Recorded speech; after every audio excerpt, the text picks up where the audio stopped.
Hi, it's Neil from Mighty Little Green Machine. Welcome back.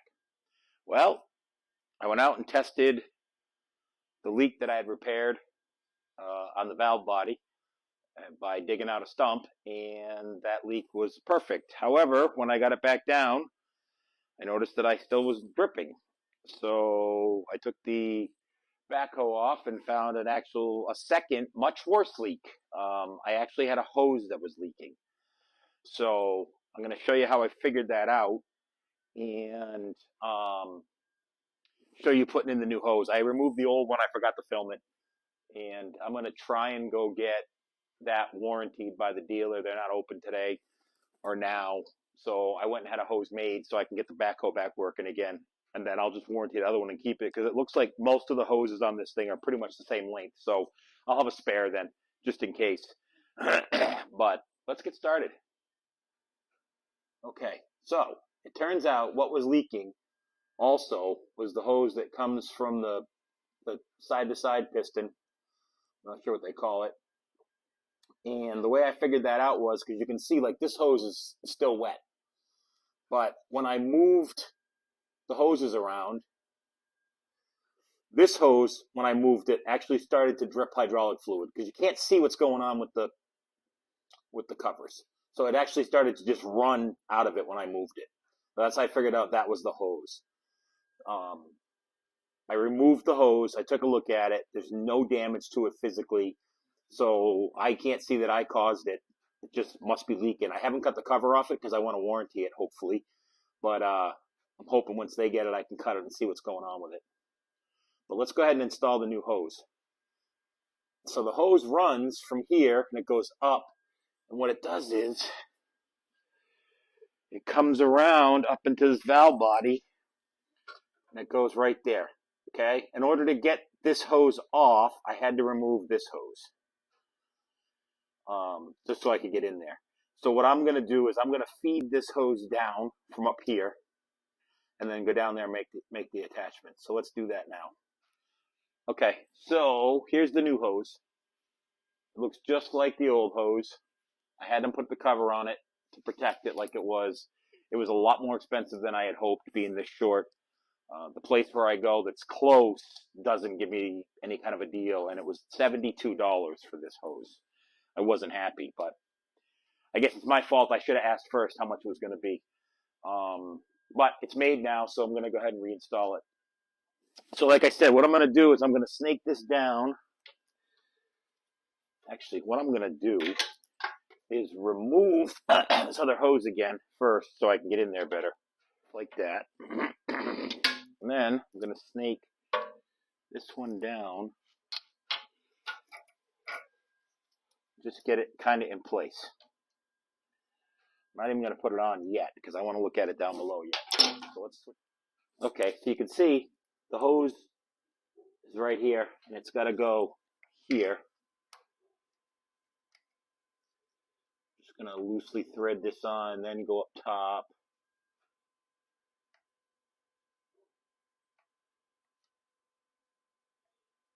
Maybe.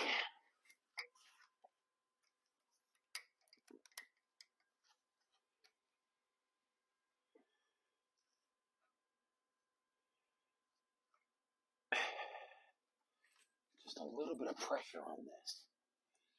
Where are you?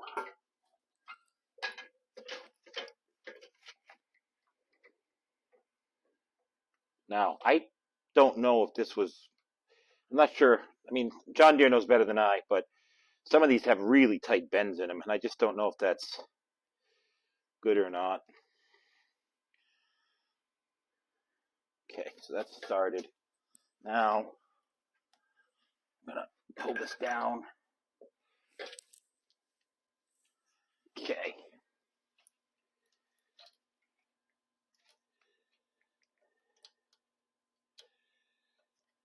I haven't tightened the other side yet. I just want to get this all in place and then double check to make sure that it's routed in a way that it won't cause me a problem later.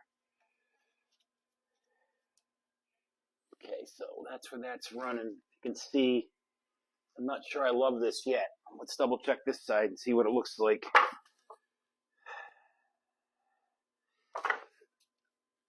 I like that it's got less of a bend, but I don't like that it's...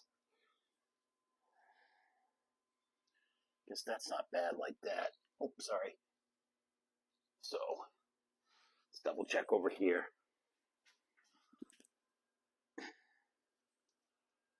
Okay, I don't hate it. I'm going to tighten it up. And then what I'm going to do is hook it up to the tractor first and run it and see if it's got any leaks. I'm going to have to add more hydraulic fluid, I'm sure, because you can see this wasn't all from the leak, but once I took the hoses off, it drained out a lot of the cylinder. So I'm sure I'm going to have to add some fluid too as well. And then once I know it's not leaking, what I'll do is I'll put it back on the tractor, and then I'll take it outside and I'll run it through its paces to make sure that hose isn't going to get pinched or cut or caught or anything like that. So let me go ahead and tighten these up. Okay, I wanted to kind of show you. These have O-rings in them, these fittings. So you don't have to use any thread seal or anything like that. The O-rings up inside, that's you're looking from the down up into the actual elbow that goes into the valve body. So you were looking down here, up in there is the O-ring. And then this has got just a flat surface, and that goes up against the O-ring, and that's what keeps it from leaking. I had a tough time getting the other one tight because of the room, and I didn't want to take more apart. So what I ended up doing was using a pair of channel locks just to move it enough that I could use it with a wrench. Now, obviously, I'm going to double check this for leaks. And again, what I'm going to do is once it's all done and I know it's not leaking underneath, so I'm going to use the backhoe without this cover on it some more to make sure that I don't have a leak. Because once I button this up the last time, I don't want to deal with it again. Okay, so I went ahead and checked the fluid. Right now, it's still good. I rolled the tractor back and I hooked it up. Now I'm going to start it. Check these hoses to make sure that A, I don't have another leak, and B, make sure I had the right hose. Pretty sure I did, but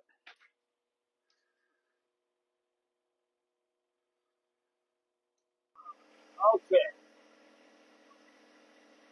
Just making sure. This one was pretty wet, but I'm about 99% sure it's because the other one was leaking on it. I don't see any more leaks there. Make sure our connection up here is not leaking.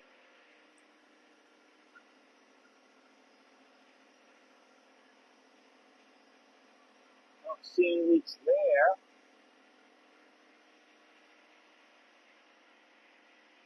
Okay, so I'm going to go ahead and put the backhoe back on again, and I'm going to take it outside and run it through, see what happens. Okay, so this is the hose we just replaced. Oh, I still got a leak.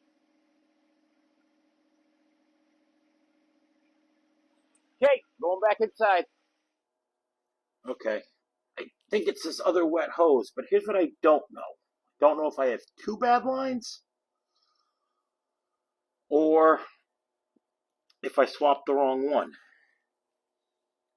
So I'm going to look at this now and figure that out. Okay, so I ended up tracking it. That hose was a different size by a lot. The second hose that's leaking actually runs up into the boom somewhere. I haven't even traced it out yet. I think it's fairly low in the boom, but I just needed to get the backhoe out of the garage. So for now, it's just on the tractor and not hooked up, so I can still use the tractor. I'm going to try and have them, I think what I'm going to do is remove that hose Tuesday when the dealership's open again and bring it up there and see if I can get them to warranty it without me bringing the backhoe in. Because I really don't want to leave it up there. Every time I've ever brought the thing to the dealership, it sits there forever. And I've got so much going on right now. But that's where we're at. I'll do another video to show you taking that hose off and let you know what happens, whether I end up buying a hose or getting a hose warranted or taking it to the dealer. Please hit that subscribe button. And if you enjoyed this video at all today, please hit the like button. Thank you for supporting the channel and watching. And I'll see you next time.